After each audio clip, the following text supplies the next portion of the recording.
Assalamualaikum warahmatullahi wabarakatuh. Apa kabarnya anak-anakku? Semoga kalian selalu dalam keadaan yang sehat dan tetap semangat dalam belajar. Baik, kita akan memulai materi kita yang pertama pada IPA bagian fisika tentang pengukuran. Pengertian pengukuran. Pengukuran merupakan suatu usaha untuk mendapatkan informasi deskriptif kuantitatif dari variabel-variabel suatu zat atau benda yang diukur, misalnya panjang 1 meter atau massa 1 kg dan sebagainya. Pengukuran adalah suatu pembanding antara suatu besaran dengan besaran lain yang sejenis secara eksperimen dengan salah satu besaran dianggap sebagai standar. Pembanding digunakan suatu alat bantu atau alat ukur. Misalnya, mengukur panjang meja dengan penggaris, panjang meja sebagai besaran dan penggaris sebagai alat ukurnya. Seperti yang sudah dijelaskan sebelumnya, pengukuran yaitu suatu perbandingan sebuah kuantitas yang tidak diketahui nilainya dengan suatu nilai standar. Nah, di gambar kalian bisa lihat beberapa alat ukur. Misalnya ini nanti kita akan pelajari ya, ini namanya mikrometer skrup dalam bentuk animasi ya. Kemudian ada penggaris. Nah, penggaris dan mikrometer skrup ini sama-sama alat ukur yang digunakan untuk mengukur panjang. Nah, tetapi dalam penggunaannya nanti akan berbeda. Nah, nanti akan dijelaskan pada pertemuan selanjutnya. Kemudian di sini kalian bisa lihat ada gambar neraca. Kalau penggaris dan mikrometer skrup tadi digunakan untuk mengukur panjang, maka neraca ini digunakan untuk mengukur massa. Oke, kita lanjut ke sistem satuan dalam pengukuran. Di sini ada namanya besaran dan satuan. Besaran adalah segala sesuatu yang dapat diukur dan dinyatakan dengan nilai ukuran tersebut. Sedangkan satuan adalah batasan skala ukuran yang digunakan untuk menyatakan nilai ukuran tersebut. Besaran sendiri dikelompokkan menjadi besaran skalar dan besaran vektor. Besaran vektor dan besaran skalar ini pengelompokannya berdasarkan nilai. Nah, besaran skalar yaitu besaran yang hanya memiliki nilai tanpa memiliki arah. Contohnya massa, panjang, waktu, energi, usaha, suhu, kelajuan, dan jarak.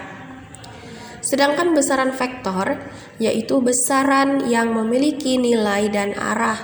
Contohnya gaya, berat, kuat arus, kecepatan, percepatan, dan perpindahan. Kemudian pada satuan ada namanya satuan baku dan satuan tidak baku. Satuan tidak baku adalah satuan yang memiliki nilai berbeda-beda dan tidak diakui secara internasional. Contoh, jengkal, depa, hasta, tombak, bata, kaki, dan lain-lain. Sedangkan satuan baku adalah satuan yang telah disepakati dan berlaku secara internasional. Syaratnya yang pertama mempunyai nilai tetap, yang kedua mudah ditiru dan diadakan kembali sebagai satuan yang sama. Yang ketiga dapat digunakan oleh semua orang di seluruh dunia. Nah, berdasarkan satuan, besaran dikelompokkan menjadi dua. Kalau tadi ada besaran skalar dan besaran vektor, ini ada besaran pokok dan ada besaran turunan. Besaran pokok adalah besaran yang satuannya telah ditetapkan lebih dahulu dan tidak tersusun atas besaran lain. Besaran pokok terdiri dari yang pertama, panjang.